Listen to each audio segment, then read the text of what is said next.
승객과 승무원 등 230여 명을 태우고 쿠알라룸푸르에서 베이징으로 가던 말레이시아 항공 여객기가 인도양에서 실종된 지 오늘로 꼭 1년이 됐습니다. Breaking news tonight, a Malaysia Airlines flight with 239 people on board, including 4 Americans, has gone missing.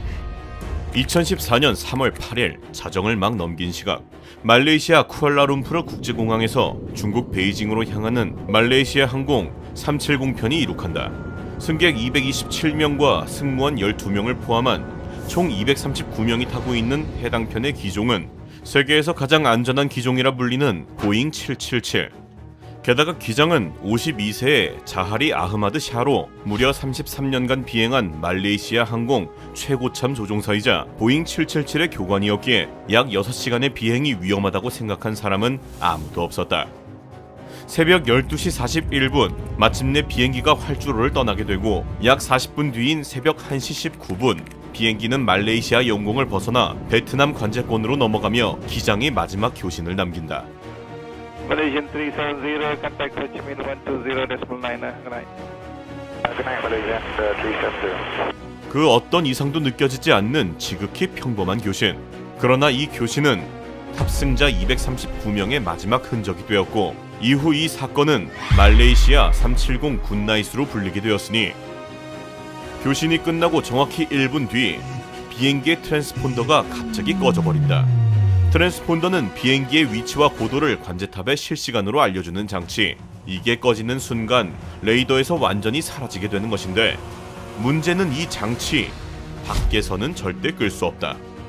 오직 조종석 안에서 누군가 직접 손을 대야만 작동을 멈춘다는 것. 즉 누군가 고의로 비행기를 통째로 세상에서 지워버린 것이다. 그리고 이때부터 본격적인 지옥이 시작되게 되었으니 트랜스폰더를 끈 비행기는 원래 목적지인 베이징으로 가지 않았고 얼마 뒤 말레이시아 군사 레이더에 포착된 비행기의 이동 경로는 그야말로 충격적이었다. 비행기는 원래 방향이 아닌 서쪽으로 180도 방향을 틀었고 말레이시아 상공으로 다시 되돌아온 것. 피낭섬 위를 선회하듯 지나간 뒤 말라카 해협을 가로질러 수마트라 섬 끝자락을 스치며 인도양 방향으로 날아갔는데 이것이 소름 끼치는 점은 이 경로가 말레이시아와 인도네시아 양국의 레이더 사각지대라는 것. 마치 두 나라의 레이더 범위를 정확히 알고 있는 사람이 설계한 것처럼 두 나라 사이의 경계선을 따라 날아간 것이다. 그렇게 우연이라고 보기엔 너무나 정교한 경로를 통과한 비행기는 새벽 2시 22분경 군사 레이더에서 그대로 사라진다. 그런데 여기서 더 충격적인 것은 베트남 관제탑이 비행기가 자국 영공에 들어오지 않는 것을 확인하고 말레이시아에 2차례나 연락했지만 말레이시아 당국은 무려 4시간이 넘도록 수색을 시작조차 하지 않았다는 것인데 239명이 탄 비행기가 하늘에서 사라졌는데 4시간 동안 아무도 찾지 않았던 것. 그 사이 베이징 공항에서는 가족들이 도착 게이트 앞에 모여 비행기를 기다리고 있었고 예정된 착륙 시간을 1시간이 지나고 2시간이 지나며 사태가 점점 심각해지자 결국 항공사 측이 비행기와 연락이 두절되었다고 통보하였고 공항은 아비규환이 된다. 이 초기 대응 실패가 수색의 운명을 갈라버리게 되는데 비행기를 찾을 수 있었던 단 하나의 골든타임을 그대로 날려버린 것. 그렇게 흔적조차 없이 사라진 비행기. 그리고 이때부터 도저히 설명할 수 없는 일들이 연이어 터지기 시작하였으니 레이더에서 사라진 비행기는 그대로 추락한 게 아니었다. 얼마 뒤 영국의 위성통신 회사 인마셋이 결정적 데이터를 공개하는데 비행기가 사라진 뒤에도 약 7시간 동안 위성과 자동으로 신호를 주고받고 있었던 것. 쉽게 말하면 핸드폰이 꺼져 있어도 기지국과 핑을 주고받듯 비행기도 위성과 자동으로 신호를 보내는데 이 신호가 7시간 동안 계속되고 있었다는 것인데 이에 따라 엔지니어들은 이 데이터를 분석해 비행기의 대략적 위치를 추정한다. 비행기가 있을 수 있는 위치는 2개의 거대한 호로 나타났으니 하나는 카자흐스탄까지 이어지는 북쪽 호, 다른 하나는 남인도양으로 향하는 남쪽 호. 그러나 북쪽 경로는 태국, 인도, 파키스탄 등 여러 나라의 레이더망을 통과해야 하는데 어디서도 포착되지 않았기에 비행기는 남인도양으로 날아간 것이 확실시되었다. 그런데 이 사실이 밝혀지기까지 무려 일주일이 걸렸고 그 일주일 동안 수색팀은 엉뚱한 곳인 남중국해를 뒤지고 있었다. 비행기가 베이징 방향으로 갔을 거라는 상식적인 판단 때문이었으니 일주일간의 골든타임이 허무하게 증발해버린 순간이었다. 비행기의 마지막 위성 신호는 이륙 후 약 7시간 반인 새벽 8시 19분. 비행기에 실린 연료로 비행할 수 있는 최대 시간과 거의 정확히 일치했는데, 이는 곧 연료가 바닥나 엔진이 멈추고 그대로 바다에 추락했다는 것을 의미하는 것이었다. 그런데 진짜 문제는 추정 추락 지점이 호주 서쪽 평균 수심 4,000m의 남인도양 한복판이라는 것. 이곳은 엄청난 수압이 짓누르는 깊이에 지구에서 가장 접근하기 어려운 곳 중 하나였고, 게다가 추정 범위만 수만 제곱킬로미터, 즉 사실상 바다에서 반을 찾기였다. 그러나 239개의 가족들에게는 이 망망대의 어딘가에 사랑하는 사람이 잠들어 있다는 사실만으로도 수색은 반드시 계속되어야 하는 것이었으니, 실종된 비행기를 찾기 위해 사상 최대 규모의 수색 작전이 시작된다. 26개국에서 군함, 수색기, 잠수정을 보냈고 인공위성까지 동원. 뒤진 바다의 면적은 대한민국 전체보다 넓었고 투입된 비용만 약 2천억 원. 수색팀은 최첨단 장비를 바닥 밑바닥에 끌고 다니며 해저면을 센티미터 단위로 스캔했고, 수중 로봇으로 해저 산맥과 협곡 사이를 하나하나 훑었다. 그런데 역사상 가장 비싸고 가장 거대한 이 수색 작전은 계속해서 기대와 좌절의 반복이었으니, 실종 10일째인 3월 20일 인도양 남부 해상에서 위성이 물체 2개를 포착한다. 비행기 잔해로 추정되는 거대한 부유물이었는데, 수색팀은 희망을 품고 해당 지점으로 달려갔지만 건져 올린 것은 바다를 떠다니던 고철 쓰레기에 불과했다. 그로부터 6일 뒤 이번엔 더 결정적인 위성사진이 공개되는데, 무려 122개의 부유물이 한 곳에 밀집해 있었던 것. 이 정도면 비행기가 산산조각 난 잔해가 틀림없다고 모두가 확신했는데, 수색 끝에 밝혀진 정체는 해류에 쓸려온 쓰레기 더미였다. 바다는 비행기의 흔적이 아닌 인간이 버린 쓰레기만을 내놓고 있었던 것. 그런데 4월 6일 기적이 일어난다. 남인도양 수색을 진행하던 호주 합동수색 조정센터가 수심 4,500m 아래에서 블랙박스의 신호를 잡아낸 것이다. 블랙박스만 찾으면 비행기가 왜 방향을 틀었는지, 239명에게 무슨 일이 있었는지 모든 답이 나온다. 수색팀은 배터리가 방전되기 전에 인양하기 위해 사투를 벌였는데, 문제는 신호가 수심 4,500m에서 올라오고 있었다는 것. 그 엄청난 수압이 짓누르는 그 깊이에서 정확한 위치를 찍어내기란 거의 불가능에 가까웠고, 결국 4월 14일 블랙박스의 신호는 배터리가 방전되어 멈추게 된다. 답을 알려줄 유일한 장치가 스스로 입을 다물어버린 순간, 그렇게 수색팀은 또다시 침묵에 빠지게 되는데, 그러나 1년 뒤 전혀 예상치 못한 곳에서 비행기의 흔적이 나타나기 시작했으니, 지난달 29일 아프리카 동부 인도양에서 발견된 여객기 잔해가 실종됐던 말레이시아 항공 MH370 편의 부품으로 확인됐다고 말레이시아 정부가 공식 발표했습니다. 2015년 7월 29일 아프리카 마다가스카르 동쪽 프랑스령 레위니옹 섬 해변을 청소하던 한 주민이 파도에 떠밀려온 길이 약 2m의 이상한 잔해를 발견하는데, 조사 결과 이 파편은 보잉 777의 날개 부품인 플래퍼론이었고, 1년 번호를 대조한 결과 MH370의 부품이 확실했다. 실종 후 1년 반 만에 추정 추락 지점에서 약 4,000km나 떨어진 곳에서 첫 번째 물증이 나온 것이다. 이후 아프리카 동해안 곳곳에서 약 27개의 파편이 추가로 발견되었는데, 모잠비크의 해변에서는 날개 플립 조각이, 남아프리카에서는 동체 외벽 파편이, 마다가스카르에서는 랜딩 기어 문이 발견됐다. 충격적인 것은 이 랜딩 기어 문이었는데, 2022년 공개된 분석에 따르면 문의 손상 패턴은 추락 당시 랜딩 기어가 내려져 있었음을 보여주는 것.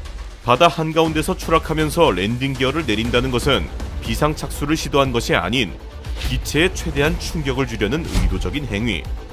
그리고 그 행위를 할 수 있는 단 한 사람, 조종사 자하리였는데, 실종 직후 기장 자하리의 자택을 압수수색한 경찰은 그의 방에서 비행 시뮬레이터를 발견한다. 조종사들 사이에서 시뮬레이터는 흔한 취미이기에 처음에는 대수롭지 않았는데, 그런데 FBI가 삭제된 데이터를 복원하자 소름 끼치는 기록이 드러났으니, 시뮬레이터에 저장된 비행 경로 중 하나가 MH370의 실제 비행 경로와 거의 동일한 인도양 한가운데를 향하고 있었던 것, 즉 비행기를 몰고 남인도양 한복판으로 가는 연습을 미리 해본 것이다. 그러나 충격적이게도 말레이시아 당국은 이 시뮬레이터 기록을 공식 조사 보고서에서 누락시켰고, 이 사실은 2016년 미국 언론에 의해 뒤늦게 폭로되면서 말레이시아 정부의 은폐 의혹까지 불거지게 된다. 이 사실이 알려지자 전 세계는 하나의 가설에 주목하게 되었으니 기장의 자살 비행. 전문가들의 추정은 이랬다. 기장이 부기장을 조종석 밖으로 내보낸 뒤 조종석 문을 잠그고 기내 기압을 의도적으로 낮추면 산소가 부족해진 승객과 승무원은 수분 내에 의식을 잃게 되는데, 기장 혼자 산소 마스크를 쓴 채 7시간 동안 인도양을 향해 날아가 연료가 바닥나는 순간 바다에 추락시켰다는 것. 하지만 말레이시아 당국의 조사 결과 기장은 정신 건강에도 이상이 없었으며 자살 비행을 선택할 만한 극단적 선택의 징후는 발견되지 않았다는 결론이 내려진다. 이에 따라 기장의 자살 비행이 아닌 다른 가능성들도 제기되기 시작하는데, 말레이시아 정부는 실종된 여객기가 납치된 것으로 가닥을 잡아가고 있습니다. 말레이시아 항공 여객기가 테러 공격을 당했을 것이라는 추측이 나오고 있습니다. 위장 여권을 소지한 일원인 2명이 탑승해 있었다는 점에서 하이제킹 가능성, 화물칸에 실린 리튬이온 배터리가 화재를 일으켰을 가능성, 심지어 미군이 비밀리에 격추했다는 음모론까지.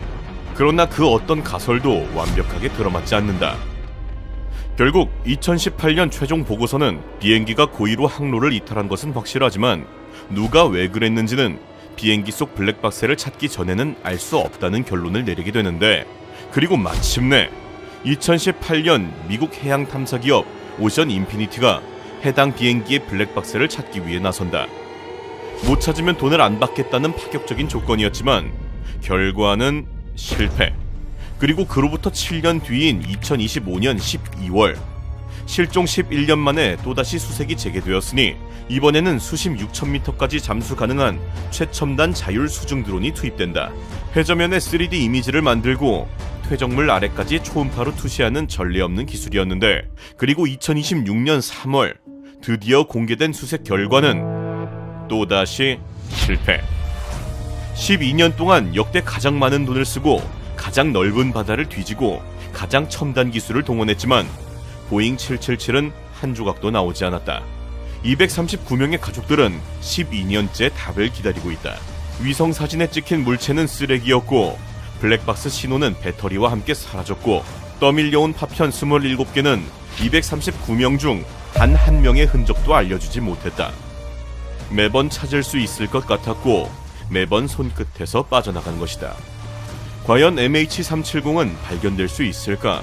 아니면 영원히 바다만이 알고 있는 미스터리로 남게 되는 것일까? 그러나 모든 비행기 사고가 이렇게 미스터리로 끝나는 것은 아니었으니 최악의 참사가 벌어졌습니다. 1988년 하와이 힐로 국제공항. 승객 90명을 태운 알로아 항공 243편이 1시간 거리의 호놀룰루 공항으로 가기 위해 출발한다. 이 짧은 비행이 위험하다고 생각하는 사람은 단 한 명도 없었는데, 그런데 잠시 뒤 비행기가 고도 7,300m에 도달한 순간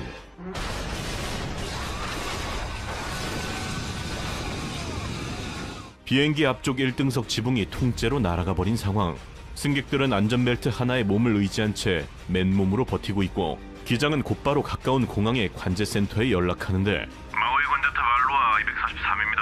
비행기 파손 4,000m에서 상영 중입니다. 비상 상황입니다. 착륙 허가합니다. 다행히 긴급 착륙 허가가 나기는 했으나 여기서 더 큰 문제는 착륙을 위해 급격히 하강을 하자니 날아간 비행기 뚜껑의 반대쪽 바닥이 버틸 수 있을지를 장담할 수 없었기 때문. 그나마 뚜껑이 날아갔기에 비행기가 간신히 버티고 있는 것이지, 만약 바닥이 뜯겨져 나간다면 비행기 자체가 두동강나서 탑승객 전원이 사망할 수도 있는 상황. 그러나 착륙하지 않고 이대로 있는 것 역시 연료 및 산소 부족에 언제 비행기가 부서질지 알 수 없기 때문에 결국 기장은 착륙을 강행하기로 결정. 그렇게 만반의 준비를 마치고 착륙을 시작하려는 그때 갑자기 랜딩 기어에 문제가 발생한다. 랜딩 기어는 비행기를 착륙할 수 있게 해주는 비행기 아래에 달린 바퀴로, 만약 이 랜딩 기어가 작동하지 않는다면 착륙 시 여객기가 그대로 땅에 부딪히는 최악의 상황이 발생할 수도 있다는 것.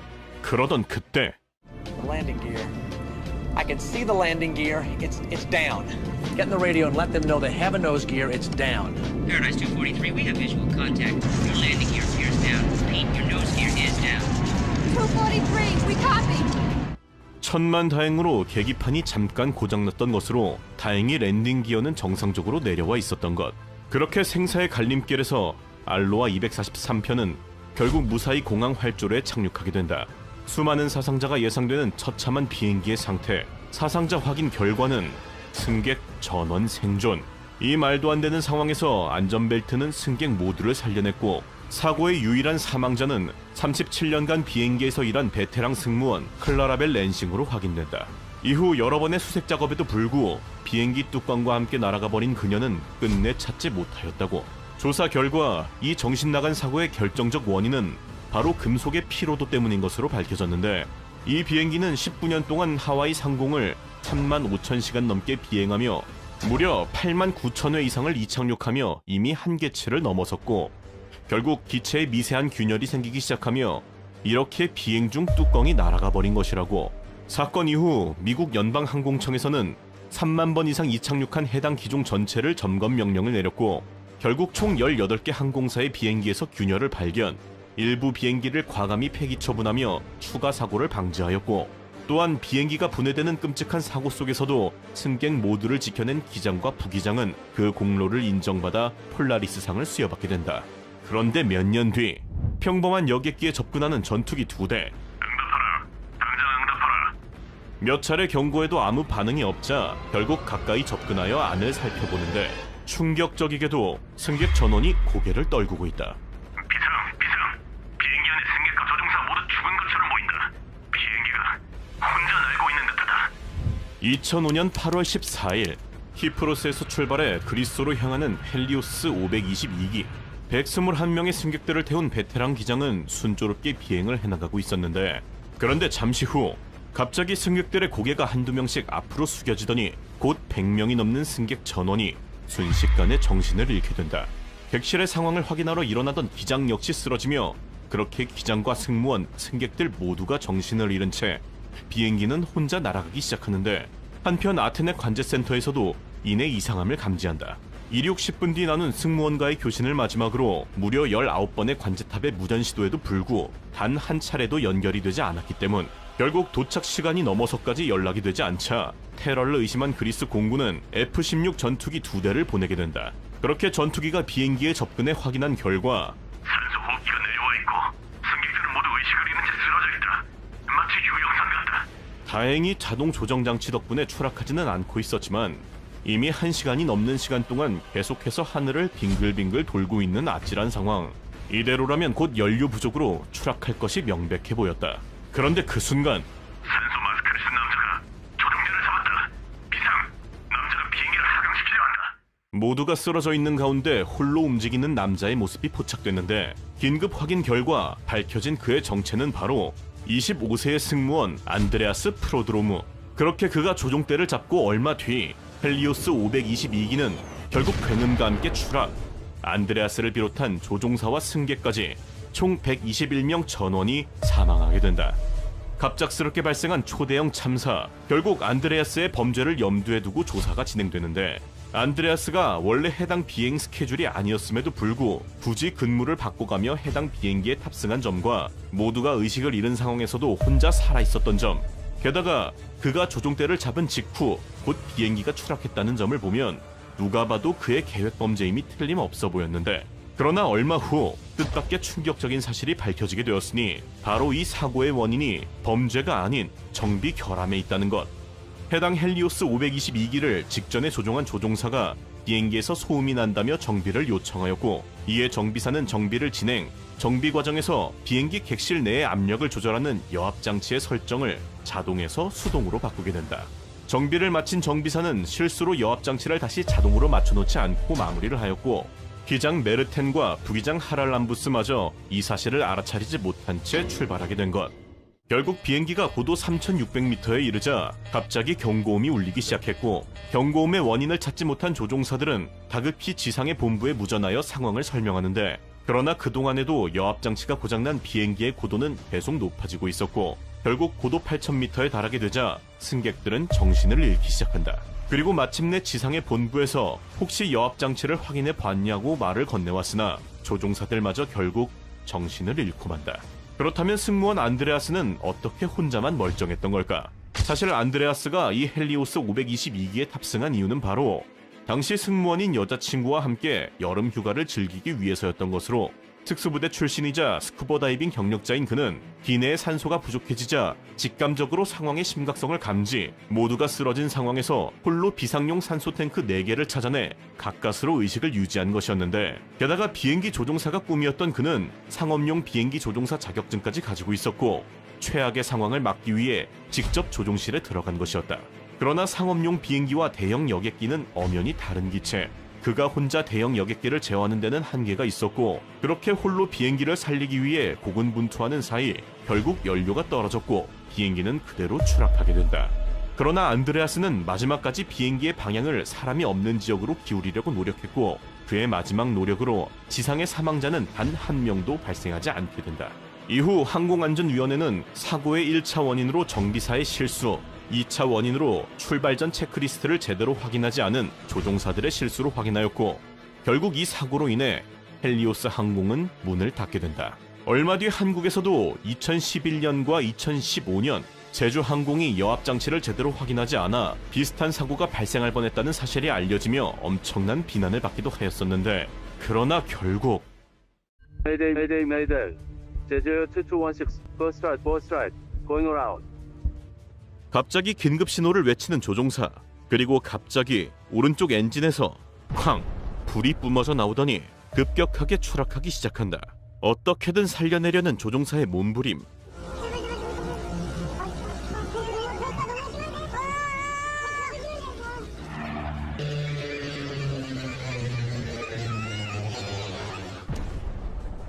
그리고 충돌 직전 장면을 다시 보면 조종실에서 마지막까지 고군분투하는 조종사의 모습이 보이는데 확대해보면 충돌하는 순간까지 팔을 뻗어 무언가를 꽉 쥐고 있다. 이것은 감속을 위한 컨트롤로 부딪히기 직전까지 컨트롤을 붙잡고 속도를 줄이려고 전력을 다했던 것인데 그리고 이 비행기에 타고 있던 승객들의 메시지, 마지막 유언에 대한 이야기부터 사랑한다는 인사까지 담겨 있었고 이것을 끝으로 결국 영원히 돌아오지 못하게 된다.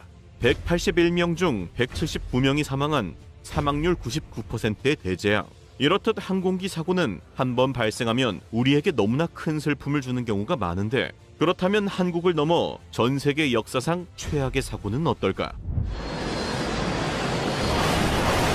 처참하게 부딪히는 2대의 비행기. 이는 바로 인류 역사상 최악의 항공사고 1위로 꼽히는 테네리페 공항 참사다. 1977년 3월 27일 카나리아 제도 테네리페 로스 로데오스 공항에서 KLM 보잉 747과 해남 보잉 747이라는 초대형 여객기 2대가 충돌한 사고로 사망자 수만 무려 583명이라는 전세계 최다 항공사고 사망자를 낸 최악의 재난인데 짙은 안개 속 조종사와 관제사 간의 의사소통 오류와 KLM 기장의 성급한 이륙 시도로 인해 발생한 재앙이라고. 거대한 재난 속에서 한없이 작아지는 우리 인간들. 그렇다면 이 상황 속에서 우리가 할 수 있는 것은 정말 아무것도 없는 것일까?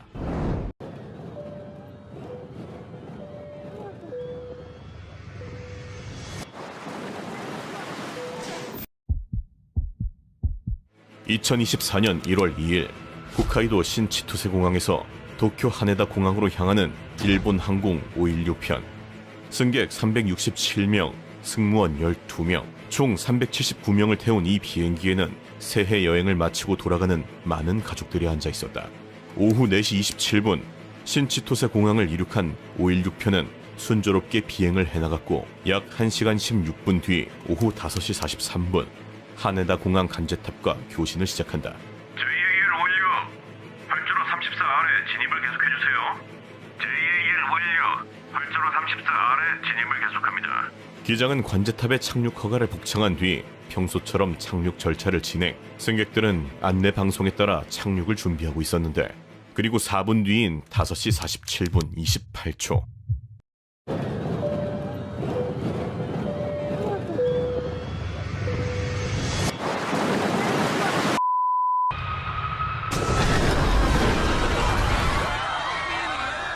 어두운 하네다 공항에 착륙하는 바로 그 순간 어두운 활주로 위에 멈춰있던 또 다른 비행기와 그대로 충돌하고 만다.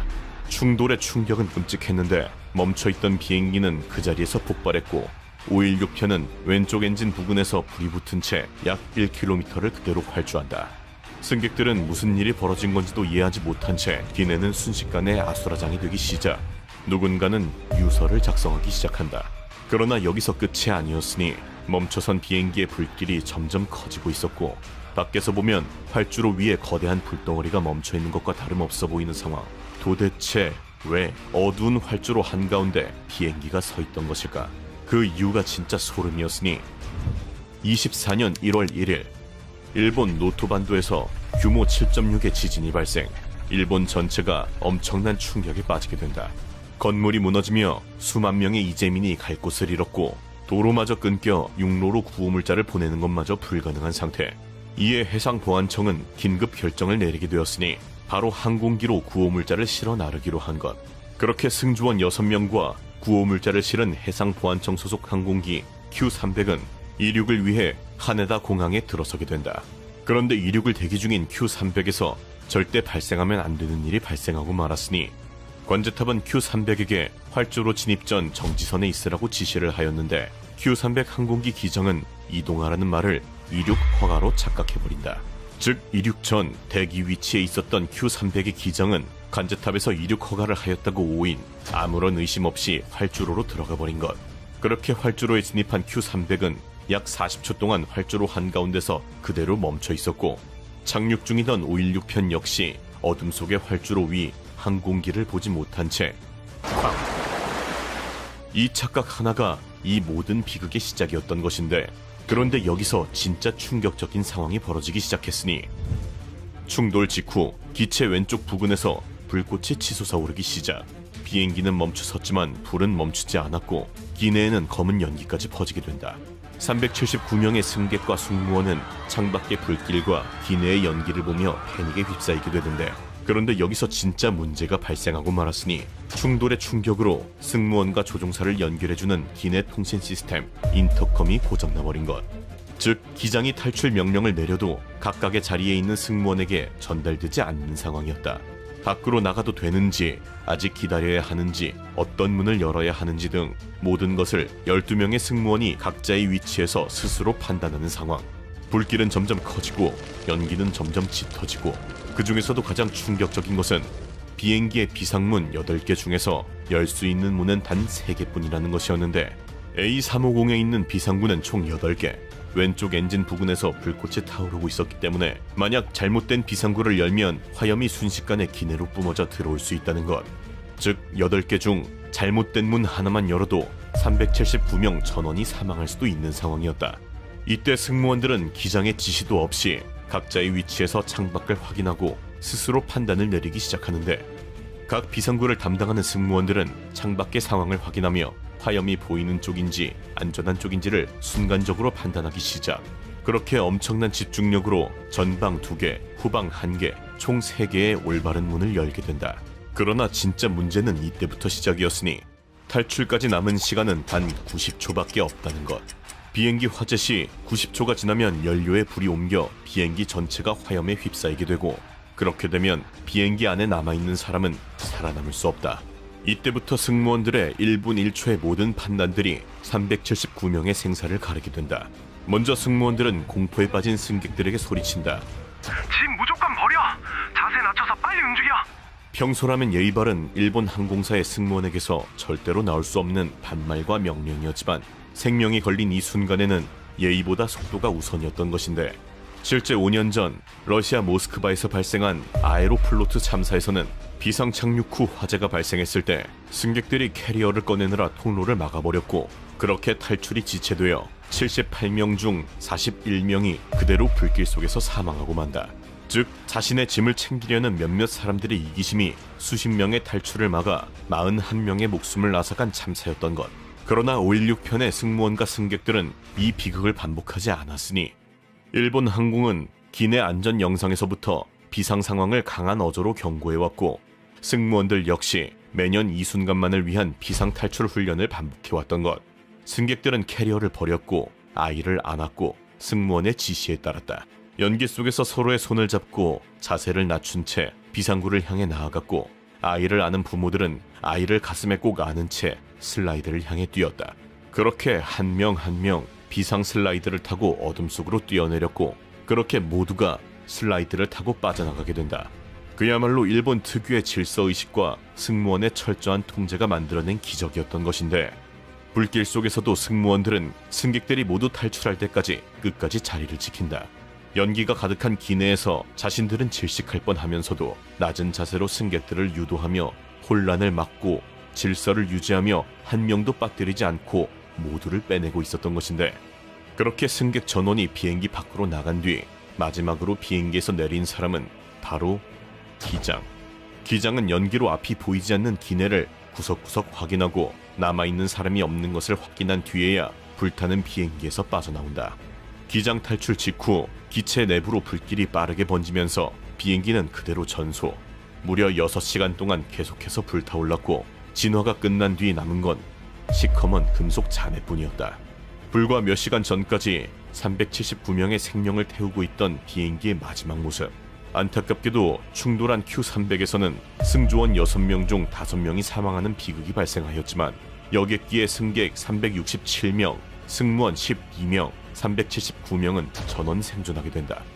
이 기적적인 사고 이후 전 세계 항공사들은 비상탈출 훈련을 재점검했고 승객들의 수화물 규정을 더욱 엄격하게 강화하기 시작했으며 한국에서도 비상탈출 시 수화물 금지에 대한 경각심이 크게 높아지게 된다. 그러나 여기서 정말 충격적인 것은 모두에게 이러한 기적이 허락되는 것은 아니라는 것이었으니 비행기 사고 생존법은 상황에 따라 크게 3가지로 나눠볼 수 있는데 먼저 모든 상황에서 발생할 수 있는 것이 바로 기내 감압. 이는 기내 압력이 갑작스럽게 떨어지는 상황으로 우리가 영화에서 많이 본 것처럼 이렇게 산소 마스크가 좌석 위 선반에서 자동으로 내려온다. 문제는 이 산소 마스크를 단 20초 이내에 쓰지 않으면 생명이 위험할 수도 있다는 건데 감압 현상이 발생하면 산소 공급이 원활하게 이루어지지 않기 때문에 바로 무산소증이 발생할 수 있다는 것. 즉 어리둥절 상황 판단하다가 순식간에 15초, 20초가 경과 그대로 의식을 잃고 산소 부족으로 사망한다는 것이다. 그렇기 때문에 산소 마스크가 내려오는 즉시 10초 안에 산소 마스크를 제대로 쓰는 것이 중요한데 일단 산소 마스크는 앞으로 잡아당겨 코와 입을 완전히 덮은 뒤 끈을 조절해서 빈틈없게 착용해야 한다. 특히 아이랑 같이 있는 경우에도 어른이 정신을 잃으면 아이까지 위험해질 수 있기 때문에 반드시 보호자가 먼저 마스크를 쓰고 아이를 챙기는 순서가 중요하다고. 기내 감압에서 벗어났다면 항공기가 땅에 충돌할 충격에 대비하여 이렇게 머리를 보호하는 자세를 취하고 비행기가 완전히 멈출 때까지 꼭 이 자세를 유지해야 한다. 그리고 비행기가 땅에 멈춘 다음부터가 진짜인데 바로 충돌과 동시에 발생하는 화재 때문. 이때 탈출 골든타임은 딱 90초로 보통 90초가 지나면 기내가 불길에 휩싸여 버린다. 실제로 이 영상을 보면 활주로에 착륙하자마자 여객기에 불이 붙기 시작한다. 순식간에 기내로도 연기가 차기 시작하는데 다행히 승무원의 지시에 따라 승객들은 신속하게 차례로 탈출하였지만 379명 전원이 탈출하자마자 비행기는 곧바로 화염에 휩싸여 불타버렸다. 전문가에 따르면 승객 모두가 짐을 포기하고 신속하게 탈출한 것이 신의 한 수였다고 하는데 만약 여기서 짐 챙긴다고 한 명당 10초씩만 소모했어도 300명이면 3000초, 즉 무려 50분이 지나가 버리기에 이미 모두가 불길에 휩싸였을 것이라는 거다. 그러므로 육지의 비상 착륙 즉시 짐을 모두 포기하고 손수건 등으로 입을 막고 신속하게 탈출하는 것이 중요하다고. 나는 요즘 화재 뉴스가 많이 보이길래 혹시 몰라 요즘 주머니에 이런 일회용 연기 방지 마스크를 넣어가지고 다니는데 확실히 이런 긴급 상황에도 도움이 될 것 같아 제품 띄워뒀으니 혹시 필요한 사람은 참고하고. 다음으로는 항공기가 육지가 아닌 바다에 착륙하는 경우도 있을 수 있는데 비행기가 바다에 충돌하는 경우 기내에 순식간에 물이 차오르기 시작하기 때문에 먼저 좌석 밑에 있는 구명조끼를 입고 신속하게 탈출해야 한다. 이때 자리에서 구명조끼를 먼저 부풀려 버리면 이동 자체가 어려워지므로 반드시 입수 직전 비상구에서 부풀려야 한다고. 그리고 바다로 들어간 뒤에는 비행기와 함께 물속으로 빨려 들어가지 않도록 빠르게 비행기에서 떨어지는 게 핵심 포인트다. 그리고 마지막으로 확률은 극히 드물지만 하늘 한복판에서 떨어지는 경우가 있을 수 있는데 이 사진 역시 실제로 비행기에서 떨어지는 사람이 우연히 사진에 찍힌 것으로 정말 드물지만 실제로 발생할 수 있는 상황이라는 거다. 하늘에서 떨어질 경우 어차피 가만히 있으면 죽음 확정이기 때문에 최후의 기적을 위한 몸부림이라도 쳐보는 게 맞는데 실제로 수천 미터 하늘 한가운데서 항공기가 폭발하여 추락한 승무원이 나뭇가지와 눈 쪽으로 떨어져 살아남은 경우도 있는데 보통 높은 곳에서 추락하게 되면 본능적으로 물 쪽이 안전하다고 생각할 수 있지만 이는 명백한 오판으로 어차피 이 높이에서 물에 떨어지면 그냥 땅에 떨어지는 것이나 다름이 없기에 숲이나 눈처럼 최대한 쿠션 역할을 해줄 수 있는 것이 많은 쪽으로 떨어져야 생존 확률을 0.01%라도 높일 수 있다고 한다. 자, 마지막으로 최종 정리하자면 먼저 공통적으로 발생하는 감압 현상의 경우 산소 마스크가 나오는데 이것을 반드시 20초 내에 빠르게 써야 산소 부족으로 사망하지 않는다는 것. 그리고 아이가 아닌 어른이 먼저 써야 아이를 챙길 수 있다는 것. 그리고 비행기가 땅에 충돌할 경우 화재가 발생하게 되므로 짐은 포기하고 손수건으로 입을 가린 뒤 90초 내에 탈출해야 한다는 것을 반드시 기억하고 다음으로 비행기가 바다에 착륙하는 경우 먼저 구명조끼를 입고 비상구 앞에서 구명조끼를 부풀린 뒤 탈출하고 탈출한 뒤에는 비행기와 함께 빨려 들어가지 않도록 헤엄쳐서 비행기와 거리를 두어야 한다는 것. 그리고 마지막으로 하늘에서 떨어질 경우 눈이나 숲 등 쿠션 역할을 할 수 있는 곳으로 떨어져야 생존 확률을 조금이라도 높일 수 있다. 확률은 낮지만 한번 발생하면 치명적이라는 항공기 사고. 사실 일반적인 항공기 사고의 사망률은 약 95%, 치명적인 사고는 약 50% 정도로 우리가 생각하는 것만큼 반드시 죽는 것은 아니다. 비행기 사고가 대부분 사망이라는 인식이 강한 이유는 사고 자체가 워낙 드물게 일어나지만 발생하면 대규모 사망으로 이어지기 쉽기 때문. 즉, 통계적으로는 생존율이 높다고 하지만 뉴스에 보도되는 대형 사고는 대부분 수백 명이 몰살하는 사건이어서 사람들 기억 속에는 한 번 추락하면 끝이라는 공포가 남는다는 것이니 너무 걱정하지 말고 마음 편히 비행기 타도록 하고 그래도 만약에 발생할 최악의 상황을 대비해서 비행기 탈 사람이 있다면 오늘 영상을 꼭 알려주길 바란다. 그럼 아디오스.